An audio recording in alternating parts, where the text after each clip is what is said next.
Первая ситуация, это была в столовой. Мы поехали в Сухум. Сначала в Пицунда, в Сухум. Ездили в монастырь. На обратном пути захотелось так кушать, что до Гага было еще далеко. Мы решили остановиться в Новый Афон.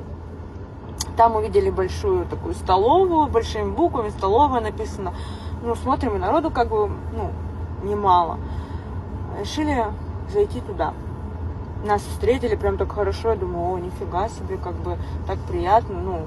Все равно так прям, доброжелательно.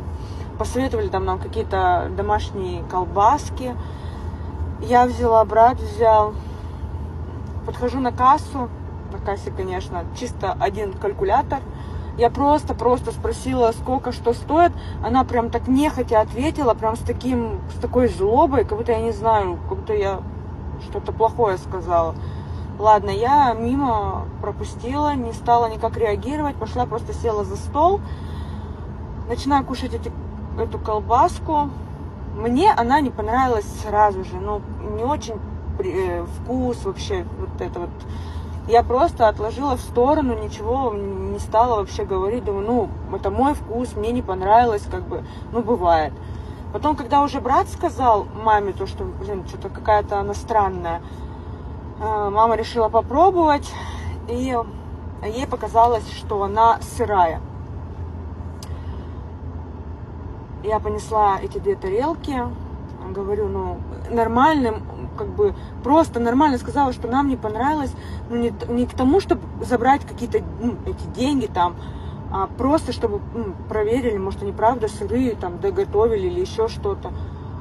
Она просто стала дико, просто орать. Я была в шоке. Я оставила эти 2 тарелки и ушла к себе за стол. И все. И тут понеслось.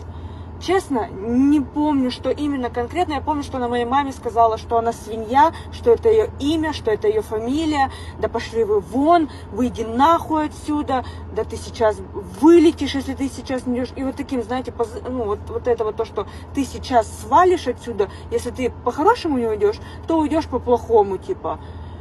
Вышли все их вот это вот, я не знаю, это вот реально как стадо начало орать. Я просто понимаю, что здесь вот я, да, мама, брат, да вообще просто, некому даже, знаете, просто заступиться. Не то, что тогда, я думаю, я ждала, чтобы за меня заступились, но вот это вот их отношения, как они орали, просто орали все, вообще не выяснив ситуацию. Я вообще была просто в шоке. Я не предъявляла. Я просто подошла, сказала, что, возможно, вот эти колбаски недоготовленные. Но то, что я услышала, это... Мы просто встали и ушли. Я целый 1:30 ехала за рулем, и я просто молчала и переваривала эту всю ситуацию. Это правда жестко. А вечером ложилась спать и решила почитать отзывы в 2GIS за эту столовую. Там рейтинг 1,6. Я не знаю, почему я не посмотрела, прежде чем туда зайти. Но там рейтинг 1,6 и 36 отзывов. 37-й мой. И там все плохие отзывы. Вот прям все. Я не знаю, я просто была в шоке. Реально в шоке.